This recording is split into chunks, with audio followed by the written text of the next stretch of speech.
So the topic, does your client need a buyer's agent? Now, I suppose I would start by just asking you guys here today, who already uses buyer's agents or have used buyer's agents for your clients or even for you personally in the past. If you want to just put that in the chat, that would be great, or even just in the Q&A, wherever you want to put it, or if you want to just unmute and give us an indication of that.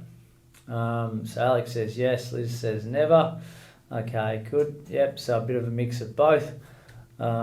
Yeah, so whether you have and you haven't, I suppose the idea of today for me was to say, well, this is what I see as a buyer's agent and as a property coach, and not to say that's right or wrong, but just simply this is what I would look out for if I was a mortgage broker trying to appoint another professional on behalf of my client. Bishnu, thank you. Okay, so a little bit about myself, before we go. No personal recommendations today, general information only, as most of these things are. A little bit about myself quickly, just to know that I've been the journey, I suppose. Grew up in a farm in country Victoria.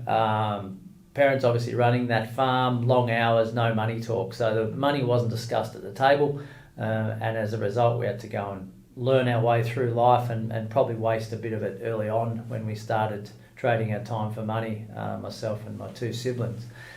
I think for me, farming wasn't it. It was too much out of my control, the weather and the everything else that comes with, I suppose, running a business like that in agriculture. Was just, I needed to educate myself to be able to have that in my control. And that was something I live through to today, in the sense that once we educate someone or something, then we never we can't take that off someone. All right, and that's the biggest thing. And you guys as mortgage brokers might be feeling the same thing. If you can implore some knowledge on someone when they're going through that journey of getting a loan, then that's fantastic, because they get some value out of that.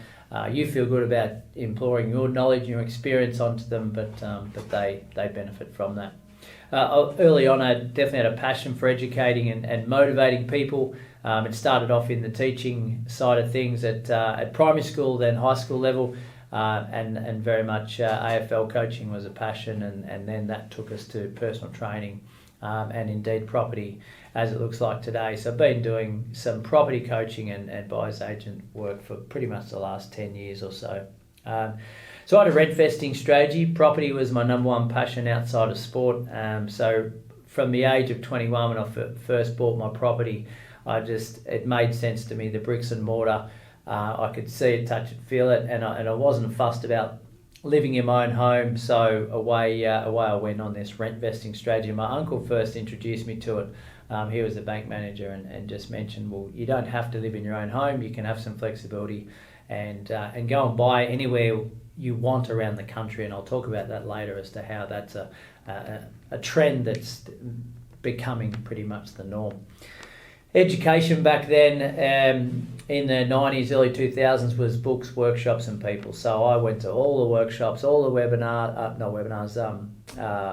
in-person workshops, full weekends, one-day workshops, whatever they were. I just got in and consumed as much information as I could. And that provided me with a shield of armour that said I can see a shark when it's coming for me. So books were fantastic. They keep us motivated. They educate. They do. Some of the philosophies become out of date, but all in all, that was all we had. So we need to surround ourselves with good people, and that was also my target. Now today, we've got a plethora of information on the internet. We don't have to leave our office. We don't even have to talk to people if we don't want to. We've got so much information that it's in a lot of cases overload, and a lot of people come to us with analysis paralysis. They've just got too much information at hand. Podcasts, you name it.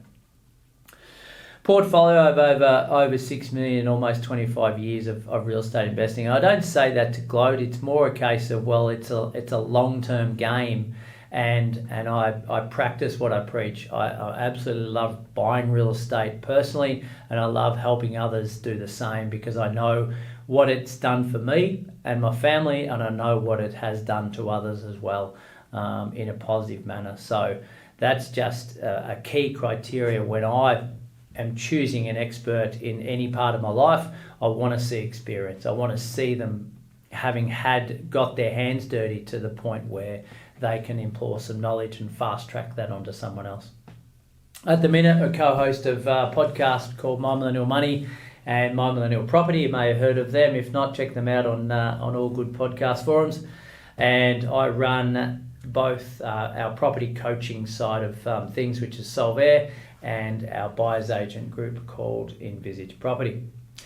Enough about me. Let's get to you. So I want to start off by saying, what is your biggest obstacle when it comes to your client's purchasing process? Okay. We've witnessed, and I stole a statistic today that said income needs to service loans have blown out 41% since interest rates rose. So that's a lot of change in such a short period of time. So as a mortgage broker, what do you think your biggest obstacle is with your clients? Is it time to commit to purchasing? Is it time for them to get their documents back? They're sloppy on the back end and it's a time thing. Is it time to find a property and they're just going around in circles and can't find what they're after because they don't spend enough time on it? Is it changing their mind or even their strategy mid-search? Or is it something else that is a real bugbear for you? And there's never a perfect world, but what would you see, and just put it in the chat room, as to what your biggest obstacle would be with your clients throughout the purchasing process. So Liz said buying out of area, need advice. Okay, cool. So a client's come to you and said, look, I want to go and buy in Brisbane or Perth or Adelaide, and you're not living there, so you can't really help them, and your job is to basically get them the best finance structure. So I totally get that, Liz. Thanks for sharing that. Is there anyone else that's got anything that's a real obstacle for them in general? And as I said, feel free to unmute yourself and have a yarn to me if you want to. I find with the mortgage brokers that I work with that the time to find a property is a big one, and they can't. I suppose a lot of them don't back themselves in. They look at properties and think it suits their strategy, but they're not sure, and then they second guess themselves and they go to other experts in other fields that aren't full-time property that sort of don't also give them the clarity that they need. Okay. Bishnu says, yeah, servicing issues to buy property in New South Wales. That's obviously a massive one, isn't it?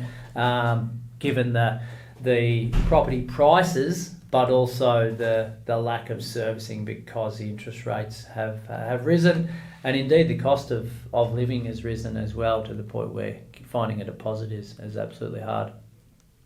Cool, thanks for sharing that, guys. So the key question I suppose I have is, does your client need a buyer's agent? And as a mortgage broker, you might be thinking, well, yes, I already use one, so yes, absolutely I need one, or I've never actually entertained it. Why would I use one? All right. So I think these key questions lead you to the answer of whether they need one or not. And I'm a realist. I don't think everyone needs a buyer's agent. I think people can go it alone, just like people can go and find their own loans. They can go direct to a bank or multiple banks if they want and do their research. Are they going to get the best outcome? Who knows? But the facts are that they can do it themselves. First one is, do they know their strategy? And a lot of the mortgage brokers that come to us to ask for our help, basically this is the number one reason, is they don't know their strategy. And if they don't know their strategy, it's very hard for them to transact in a timely manner. It's a lot of second guessing. It's a lot of going around in circles. It's basically not having the confidence to go forward. How long have they been searching? if it's been 3 months, 6 months, 9 months, right, it's a long time to have been searching, and it's probably been some inconsistent searching. There's probably maybe been some strategy changes. There's been some life things that have got in the way. All in all, they've been searching for too long, and the confidence levels start to dry, and what they risk happening is them not actually purchasing at all, or their financial situation changes. They can't borrow as much as they could 6 months ago, and as a result, they put it in the too hard basket. Understanding what their knowledge level is. Generally, if their knowledge level isn't great, then they're very vague and very, I suppose, naive about what's out there to see whether that's going to be right for them and their actual strategy. Understanding what their long-term plan is with property. Again, if they're giving answers that say, well, yeah, I'm not too sure, or I haven't thought about it, or yeah, we had this idea, but then we've changed our mind here. Again, there's some flakiness around that. Again, that's when maybe a professional in that corner may be the best option for them, because the going forward and purchasing the wrong thing, or going and not purchasing anything at all, are both ideally not options that we want to take. Understanding what their risk profile is. So have they got the ability and the risk profile to go and invest somewhere where they might not be comfortable, but it actually might be a good location for capital growth, or it might be a good location for cash flow, or whatever their strategy may be. So understanding someone's risk profile to see where it is that they may fit on that spectrum. Because if someone's really low risk and conservative, then again, they're going to be less likely to transact in a time frame that's going to be suitable with either a rising market or rising interest rates or whatever it might be. So again, there's a risk of them not doing anything at all.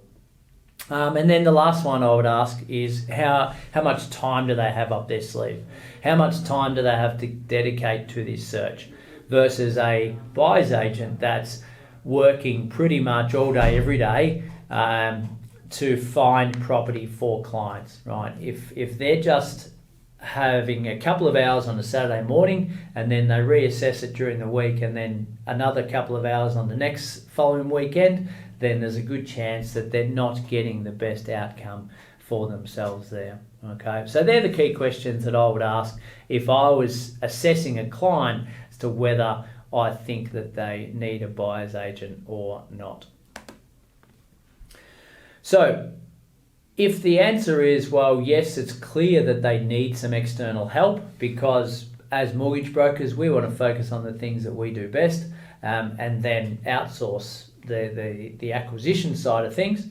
What do we look out for when sourcing a quality buyer's agent? And undoubtedly, as I said before, experience as an investor themselves, right? Now, I know a lot of people that you write loans for would be buying owner-occupier homes, but the ability and the amount of equity that's in those homes going forward can rewrite, that's probably not the right term, but you are rewriting loans, but it can basically transform their wealth, but also your loan books, because you've got so many owner-occupiers sitting there who have had property for 5, 10, 15, 20 years that have got $300,000, $400,000, $500,000 of equity that's sitting there doing nothing at all. Okay, so I want a buyer's agent that has investor experience themselves. They've got a portfolio themselves. They live it and breathe it. They're passionate about it as well. Not just the owner of the company, but everyone who's on the ground working for them.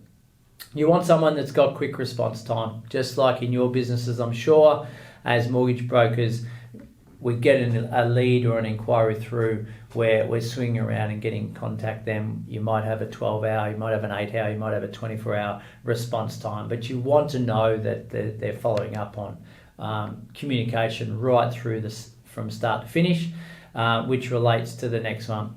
The ability to communicate and the ability to relate to any individual that they're going to be working with. Okay, they're not just finding property without any personality. They've got the ability to relate and understand the client or your client that they're dealing with right through that process. This is a big one, a holistic approach to property investing. Okay, so there's a lot of buyer's agents out there that will have one approach, and it might be just, okay, I only look for apartments, or I only look for houses, or I only look in this particular location, or I only do this type of property. It's brand new, right? So we've got to have a holistic approach, and when we're asking or interviewing buyer's agents for potentially working with our clients, we want to make sure that when we're handing them over for that particular time, that they're trusted and that they're going to get the job done, and then the client's going to come back a raving fan, as opposed to the client coming back saying, well, that was a bad idea, thanks for referring that person to me, that was a dog's breakfast. Okay, so you want a holistic approach to property investing. You want to have a buyer's agent that's not just focused on one or few locations or one particular property type. All right, that's really key, is to understand that it is a big wide world out there in Australia, and there's many markets within markets, there's many property types that we've got our opportunity of buying, and it's just fitting one of those to the strategy for the client and not fitting the client and the strategy to their particular approach as a buyer's agent.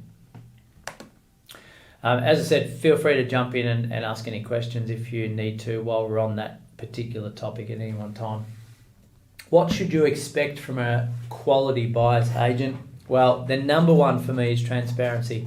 The ability to communicate both ways, to understand that the broker and the client are on the same page as the buyer's agent, to get a result together as a team, right? The transparency of their back-end system, they know how they work, right?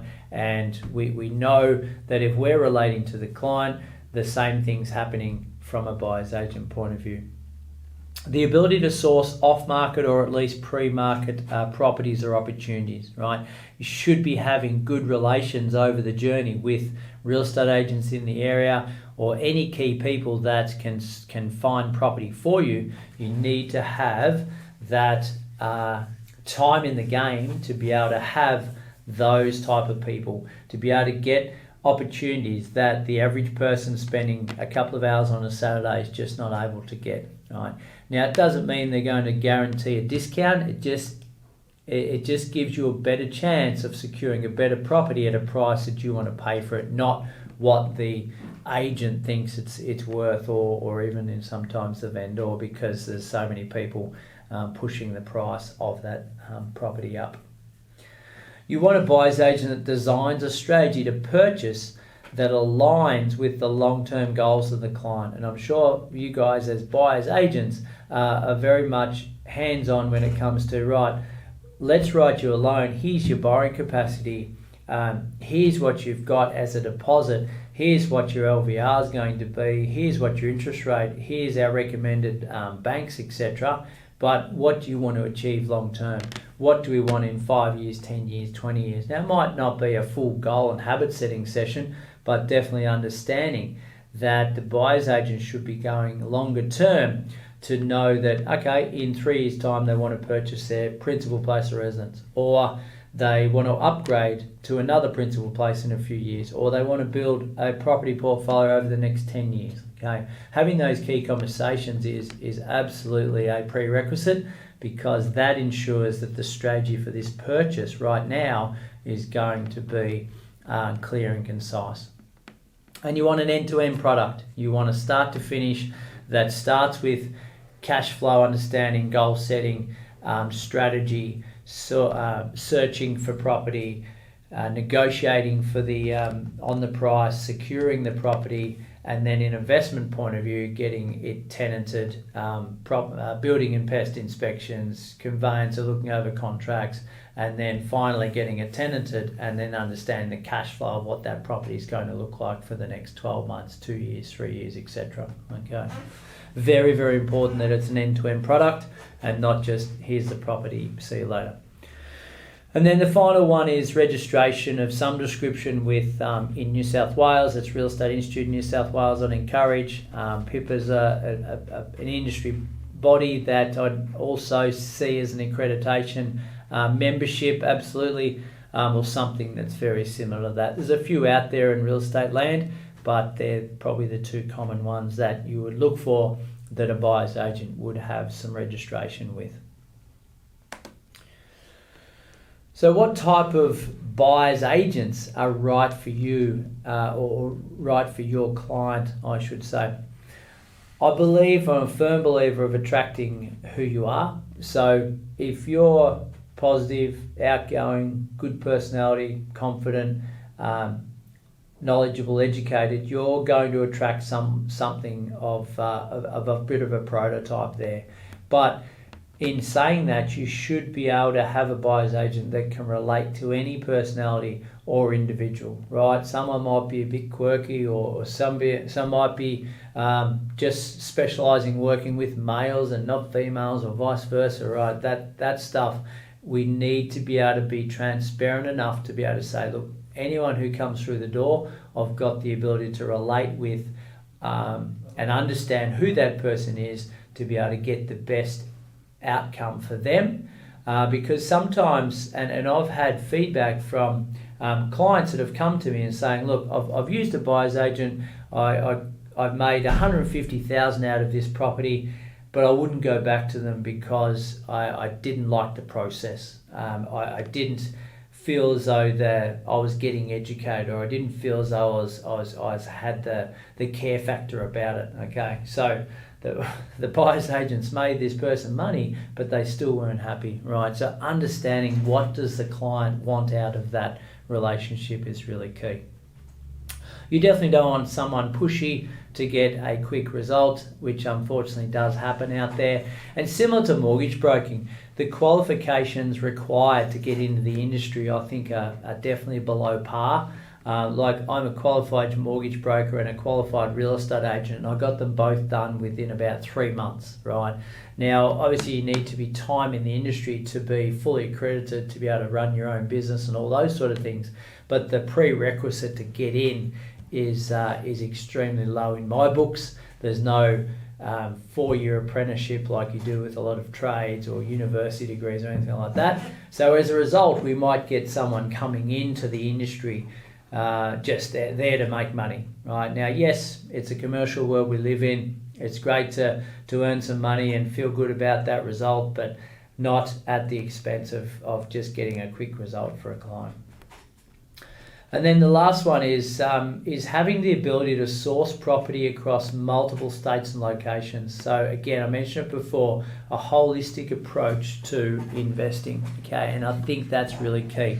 Now, if you're looking at owner-occupied buying, then absolutely I would believe that you need to be on the ground in that particular area, because it's more of an emotional buy for someone, because the client will want to come and meet you there and hold the hand, or not hold the hand, but go through the property and mull things over, because you're going to spend the next 10 or 20 years there potentially. On the other hand, when it's investing, which is really what I'm referring to today, is having a holistic approach across many markets. And what that does is it gives us a really good high-level look at what we can compare other markets to. Okay, so in New South Wales, for example, I know that we can compare Newcastle to Wollongong. We can compare Dubbo to Wagga to Tamworth to Orange to Coffs Harbour. Right, we understand it because we're dealing with all of those particular markets, and we get the ability to say, you know what, that 600k property in Wagga, we don't think that's worth it, because over here in Tamworth we can buy something for 450. Population is X versus Y. There's flights in and out of both of them. There's university coming to Tamworth. There's already one in Wagga. So we can compare apples with bananas and apples with apples. To be able to do that across multiple states and locations, I think is absolutely key as a buyer's agent specialising in investment properties. So how do we work hand in glove with investors and buyer's agents? Number one, we need to trust the professional, trust them to do their job. Just like we as buyer's agents trust mortgage brokers to go and do their thing, their role to play in that is extremely important. Our role is just as important along the journey for that client. We've got to trust each other's service, I suppose, and not have a massive crossover of that and have some involvement too much.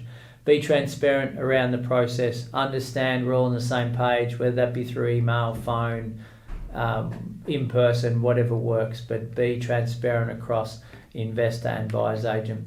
Understand the process of the buyer's agent. So understand from start to finish that go-to-woe change of events or chain of events we need to understand, so that when you're dealing and chatting with the client, you have a really good idea of what your expert in your corner for your client is actually doing.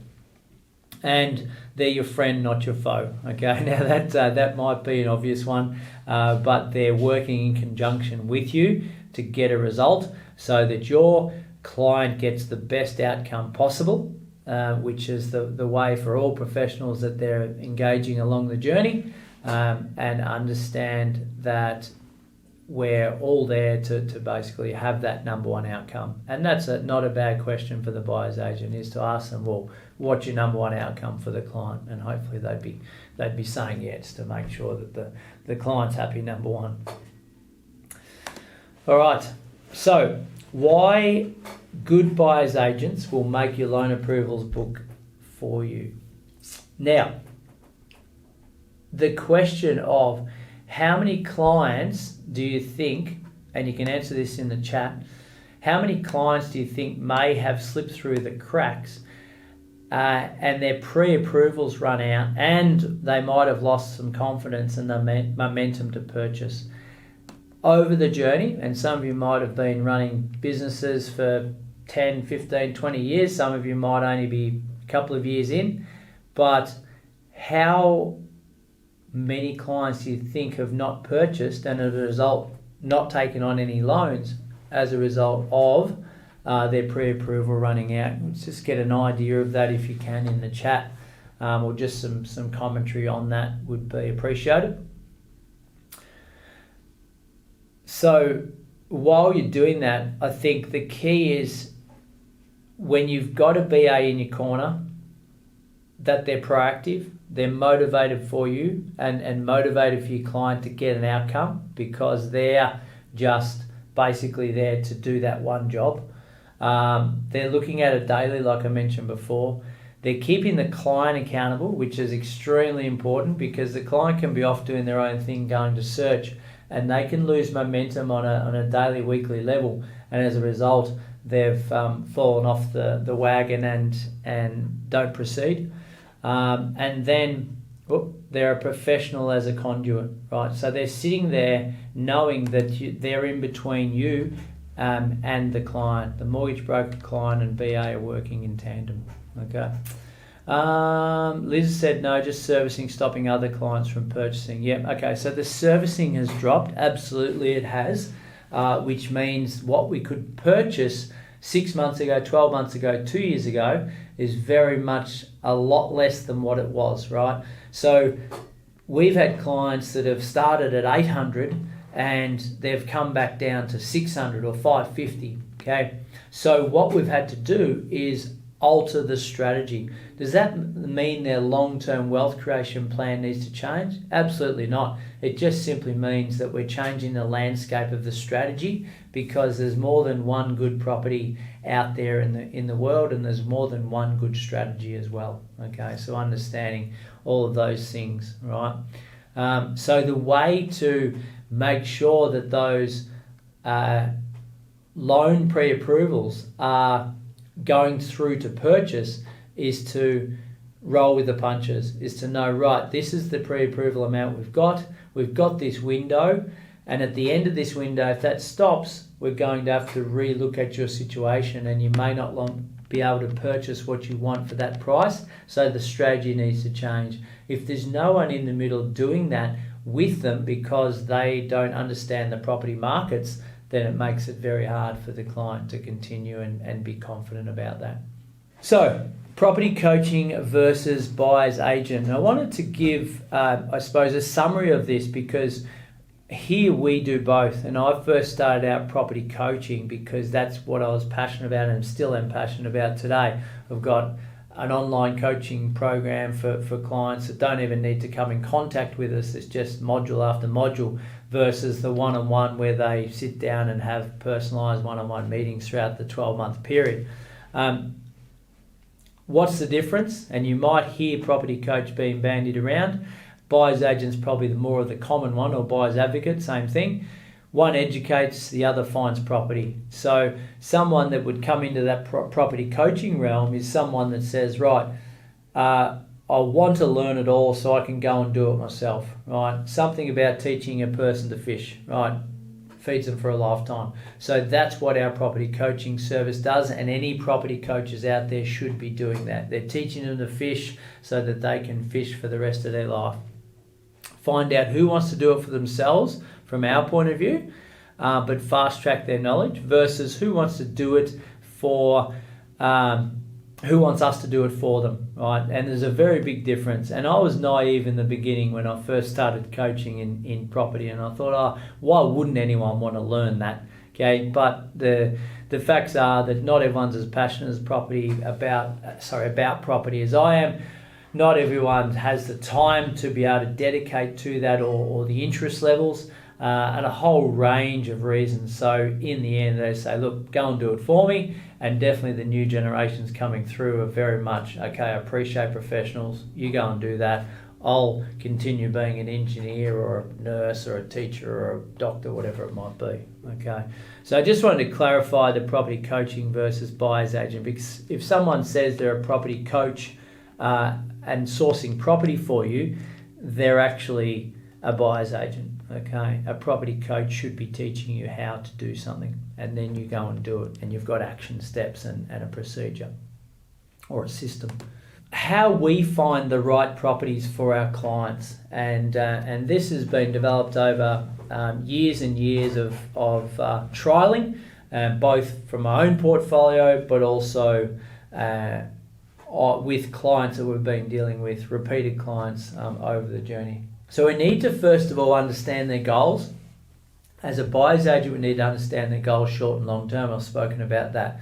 We need to understand their cash flow and their existing financial structure, or what it looks like it's going to be when working with people like yourselves. We set an 8-point strategy for purchase. So what is the strategy overall? What is the class of property we want to buy? What's the type of property? What's the location? What's the price point that we're in at? What's the gross yield need to be for their cash flow and for their life and for their goals and their risk profile? What's their loan to value ratio going to be? And then obviously what's their buying entity, which is where the accountant comes in. So we've got a clear and concise 8-point strategy that our clients will get answers to, so that they know what we're looking for when we're going searching for property. And they may change. So if a pre-approval runs out, we may need to slightly tweak that strategy. The overarching strategy is still the same, but the parameters within it may be different. Okay, the type of property may be the same, but the location might vary slightly, or the price point might vary slightly. The part of town in which we're buying in might vary slightly, etc., etc. So it's very micro indicating as time goes on. We're very much a conduit between all of the professionals, so the mortgage broker, the accountant, the conveyancer, and maybe even a financial planner. Right? So we know that professionals may have got a foundation when they come to someone like ourselves. They may have got a borrowing capacity or even a pre-approval, so that's already sorted. They may have understood their cash flow situation because they've met with a financial planner, they've got a statement of advice that says we need to go and buy property. But that's maybe as far as it's gone, and then, okay, now we just put the finishing touches on that. The conveyancer obviously looking over the contract, the lawyers and might have the wills and estates in place. So we're very much a conduit between everyone in that sense. Once we start the search, we call it a pre-season and a main season. So a pre-season from the point of view of, okay, with this 8-point strategy, we're taking it and putting it to work. So we give some sample properties that fit the strategy, but we're not going to buy them straight away, because we're not going to buy the first thing we see. We're going to look at it, get a feel for it, clients comfortable with what they're looking at and seeing, and then we commence that main season, which is hard searching, aggressive negotiation, and ultimately to get that result. So it's a research and execute approach is essentially what we're doing to find the right property for the individual. And we are big enough to realise that there's not just one property that's suitable there for someone out there when we're searching. Okay, there's more than one that fit that strategy. It's our job to just fine tune it. It might actually be the agent that we're dealing with that allows us to get the best property. We talk about that off market and pre-market sort of properties. Okay, so starting to bring it home now. There's some interesting stats that came out of McCrindle, which is a research company. The facts about the Australians and the property at the moment. The median house price is a whopping $1,008,000, which is a massive amount. On when I first started investing in 1999, my first property was $64,000, and I sold it for $128,000. It was bang on double. I couldn't believe that sort of result. But again, the median house price is staggering. It's 10.3 times earnings. The median Australian unit price is almost 600K.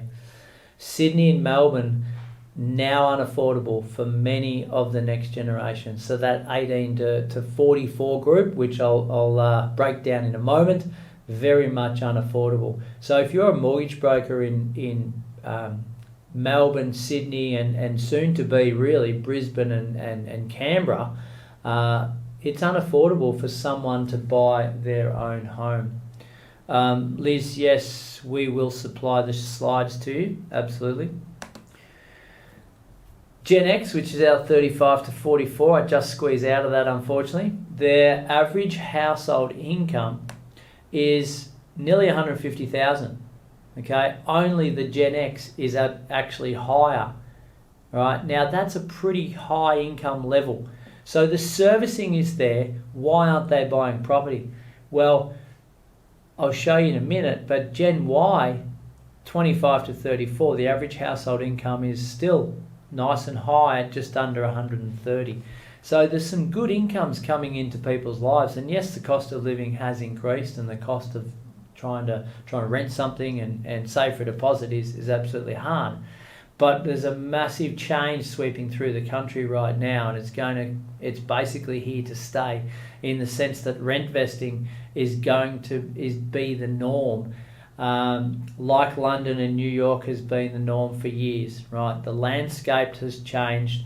The great Aussie dream is over. When I grew up, right, or when I was growing up, the great Aussie dream was buy your own home and spend the next 30 years paying for it, contribute to super, and hopefully everything will be all right. Well, not everything will be all right, because A, we can't afford the house that we want to get into in the suburb that we want, where mum and dad are currently. So we have to be a bit more strategic in our thinking. And if we're not taking continual action, then we will get left behind at the point where we have to continue to work longer in our lives, which is not a great idea, or for most people is not the best outcome. So it's a changing landscape, and it's just purely because of the cost of Australian property. The facts are there's not enough property, there's not enough land in good areas that's available to purchase or for people to live in, because the government have, in layman's terms, stuffed that up. So they're relying on investors like ourselves to be able to go and buy more property to then rent out to people. But there's a supply and demand where we're short by about 10,000 properties per year because of the international migration, and people are generally living longer. So that's what's happening on a high level around the country. Our job is to then make sure that we're getting the best opportunity for the client at the price that they can afford. We can buy something as low as 250,000 right up to $2 million, right? So there's always real estate to buy. It's just a strategy that works for the particular client at the minute. Clients need to know the numbers, right? So here's an example of our property analyzer calculator that we work with our clients on, and we're not selling anything here, by the way, but this is a commercial product if any broker wants to look at that, and I'll put a link when I send out the slides. But they need to understand their numbers. If they're not educated on their own numbers, they lose confidence, their risk profile diminishes, and away they go, they don't purchase property. Okay, so clearly we need to know what's the before tax, what's the after tax event. Okay, what's our loan to value ratio, what's our gross and net yields, right? Now, they might not understand that at the start, but absolutely any buyer's agent they work with should be giving them a knowledge and understanding of their numbers for not only this year, but forecasting the next 5, 10, 15, 20 years. Some of the properties that we've acquired for the clients, look, as I said, we're multiple locations, multiple states, okay, and then obviously they're just photos of homes and could have found them on the internet, but trust me, we didn't. They are genuine properties that we have found, and you'll see that they're not cookie cutter. They're not all house and land, brand new builds. They're not all, they might be all houses in this instance. And I will say that there is a big, I suppose, research point that land goes up and the value of the property goes, the building dwelling goes down. Okay, so we do have a fascination towards land ownership because that is the key in wealth creation in real estate. Liz, do we cover WA? Yes, we do. I can expand on that for you as we need to. Now, we don't do a lot of regional over there, but we definitely cover off on the Perth market, which is red hot at the moment. So some of the locations, regional New South, and the dates and purchase price and things like that. Balmain, Adelaide, Southeast Queensland, Regional Vic, Ashfield, etc., etc. So, yeah, that was just a snippet of what we do, but you can jump on our website if you need more information on that.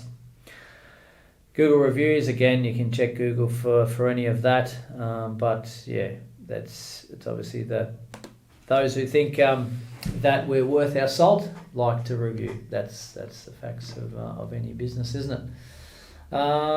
So yeah, look, that's all I'm going to share with you guys today.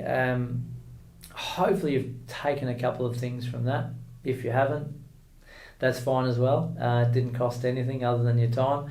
I'll share the slides and the recording.